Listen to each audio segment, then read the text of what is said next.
करते हैं तो राहुल गांधी जो एक बार फिर बीजेपी के निशाने पर हैं। बस चंद दिनों पहले ही भारत के पूर्व प्रधानमंत्री मनमोहन सिंह का निधन हुआ था। 7 दिनों के लिए राष्ट्रीय शोक का ऐलान किया गया। लेकिन क्या राहुल गांधी के लिए शोक से ज्यादा पार्टी जरूरी है?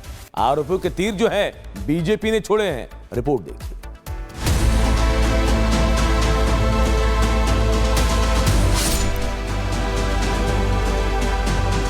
क्या राहुल के लिए शोक नहीं बल्कि जश्न जरूरी है?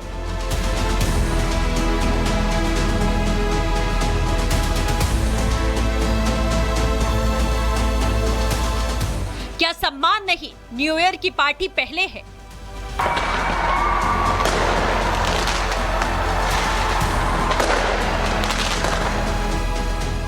जब पूरा हिंदुस्तान 7 दिनों के राष्ट्रीय शोक में डूबा है, देश में एक विजनरी लीडर, महान अर्थशास्त्री और पूर्व प्रधानमंत्री को खो दिया। ऐसे वक्त में जब सब डॉक्टर मनमोहन सिंह को याद कर रहे हैं और श्रद्धांजलि दे रहे हैं, उनका परिवार अस्थि विसर्जन कर रहा है, तब राहुल गांधी विदेश के दौरे पर निकल गए। क्या राहुल गांधी के लिए डॉक्टर मनमोहन सिंह के निधन पर शोक से ज्यादा पार्टी करना जरूरी है? यह हम नहीं, बीजेपी के सवाल हैं। अब भी वेकेशन पर निकले हैं क्योंकि उनके लिए वेकेशन ज्यादा जरूरी है। सवाल ये बनता है कि जब राजकीय शोक नेशनल हम लोग मॉर्निंग मना रहे हैं जो 7 दिन का है, 26 तारीख से लेकर 1 तारीख तक, तो ऐसा कौन सा कार्यक्रम था राहुल जी का जो देश के राष्ट्रीय और राजकीय शोक से ज्यादा जरूरी था? राहुल पर बीजेपी के भड़कने का सिलसिला शुरू हुआ अमित मालवीय के उस दावे से, जब बीजेपी नेता मालवीय ने 2 दिन में 2 पोस्ट में दावा किया था कि राहुल गांधी डॉक्टर मनमोहन सिंह के अस्थि विसर्जन में शामिल नहीं हुए। जब पूरा देश पूर्व पीएम के निधन पर शोक मना रहा है, तब राहुल गांधी नए साल का जश्न मनाने वियतनाम गए हैं। बस फिर क्या था, राहुल घिर गए क्योंकि कांग्रेस पार्टी से कोई बड़ा नेता मनमोहन सिंह के अस्थि विसर्जन में शामिल नहीं था, बल्कि राहुल पर पार्टी करने के लिए विदेश जाने का आरोप लगा दिया गया। उनके देहावसान पर जब पूरा देश राष्ट्रीय शोक मना रहा है, ऐसे में श्रीमान राहुल गांधी का सुना है वियतनाम चले गए हैं, उनके पाखंड का प्रमाण है। श्रीमान राहुल गांधी एक तरफ तो कहते हैं कि डॉक्टर मनमोहन सिंह क्या उनकी जो है निगमबोध घाट पर उनकी अंत्येष्टि होना अपमानजनक है, तो आपका राष्ट्रीय शोक के समय वियतनाम चले जाना यह अपमान नहीं है क्या? बीजेपी के इन आरोपों पर कांग्रेस सांसद मणिक्कम टैगोर ने कहा कि संघी लोग ध्यान भटकाने की राजनीति कब बंद करेंगे? अगर राहुल निजी यात्रा पर हैं, तो आपको परेशानी क्यों है? परेशानी तो इस बात की है कि डॉक्टर मनमोहन सिंह के निधन के बाद अंतिम संस्कार से लेकर स्मारक और अस्थि विसर्जन तक सियासत हो रही है। लेकिन सवाल राहुल से पूछा ही जाएगा कि कांग्रेस परिवार और देश के इतने बड़े नेता के स्वर्गवास। नमस्कार, देश का नंबर 1 चैनल रिपब्लिक भारत देख रहे हैं आप, और गुड मॉर्निंग भारत में मैं हूं आप सबके साथ अनूप।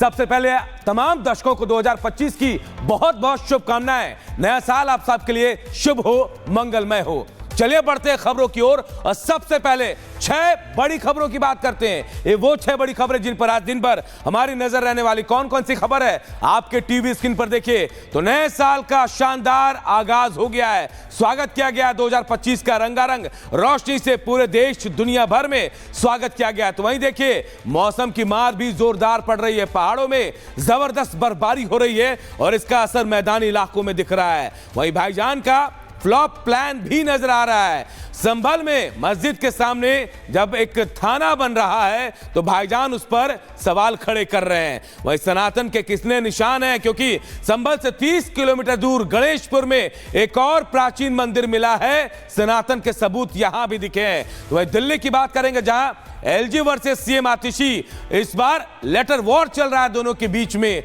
और लेटर का जवाब लेटर से दिया जा रहा है। वही मिडिल ईस्ट में फिर से टेंशन दिख रही है, क्योंकि एक बार फिर से अलग अंदाज युद्ध का आगाज होता नजर आ रहा है। तो ये 6 बड़ी खबरें जिन पर आज दिन भर हम नजर बनाए रखेंगे और आपसे आपको हर एक अपडेट आपको देते रहेंगे। और चलिए बात नए साल की करते हैं। तो 2025 आ गया है और पुराने साल को विदाई देने के लिए देश दुनिया से अलग अलग तस्वीरें भी सामने आई। और ये तस्वीरें हम आपको दिखाएंगे। नए साल का जबरदस्त तरीके से स्वागत किया गया है, ना सिर्फ देश में, भारत में, बल्कि पूरे विश्व में ऐसी तस्वीरें सामने आई जहां जबरदस्त तरीके से तस्वीरें सामने आई। हम तस्वीरें आपको दिखा रहे हैं अबू धाबी की तस्वीरें। देखिए रंगारंग रोशनी से कैसे पूरा आसमान गुलजार हो गया। ये तस्वीरें हम आपको दिखा रहे हैं अबू धाबी की।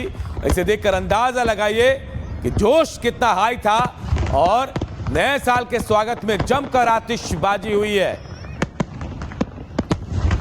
और तस्वीरें हम आपको दिखा रही है, सिडनी की तस्वीरें आपको दिखा रही है। सिडनी के आसमानों में देखिए कैसी आतिशबाजी की गई।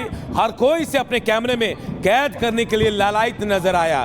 तो नए साल का आगाज और जैसा स्वागत वैसी तस्वीरें हम आपको दिखा रहे हैं। आप देखिए रंगारंग रोशनी।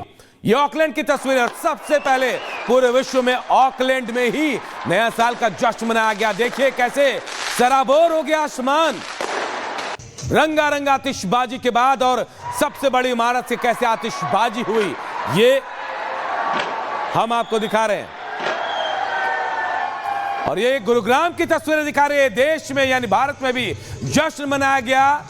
31 की रात थी और नए साल यानी 1 जनवरी का स्वागत करना था। 24 जा रहा था, 25 आना था और जश्न में कैसे डूबे थे लोग वो हम आपको दिखा रहे हैं। और चेन्नई की तस्वीरें देखिए, चेन्नई की तस्वीरें, यहां भी जश्न का माहौल नजर आया।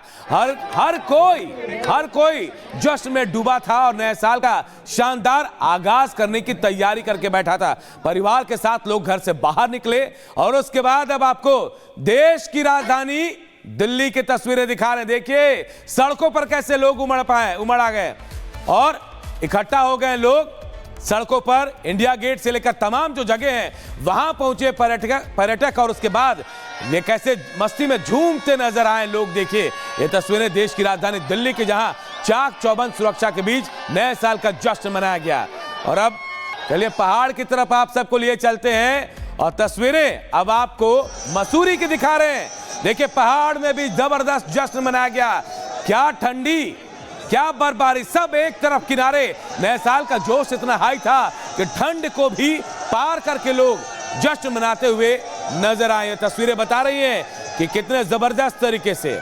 और चलिए अब आपको झारखंड की राजधानी रांची लिए चलते हैं। रांची में क्या तैयारियां थी ये देखिए, तैयारियां और जश्न में डूबे रांची के लोग कैसे जश्न मना रहे हैं। देखिए गुब्बारे छोड़े गए, गुब्बारे, और उसके बाद लोग थिरकते भी नजर आए। थीम, अलग अलग थीम पर यहां आयोजन किया गया था और उसके बाद देखिए कैसे। और अब आपको पंजाब लिए चलते हैं। पंजाब के अमृतसर में देखिए कैसा नजारा था। ये स्वर्ण मंदिर की तस्वीरें देखिए, गोल्डन टेंपल, और भक्ति में सराबोर लोग नए साल का जश्न मनाने, अरदास करने यहां गोल्डन टेंपल पहुंचे, क्योंकि पहला दिन और साल का आखिरी दिन था। तो लोगों ने सोचा धार्मिक तरीके से इसे मनाया जाए।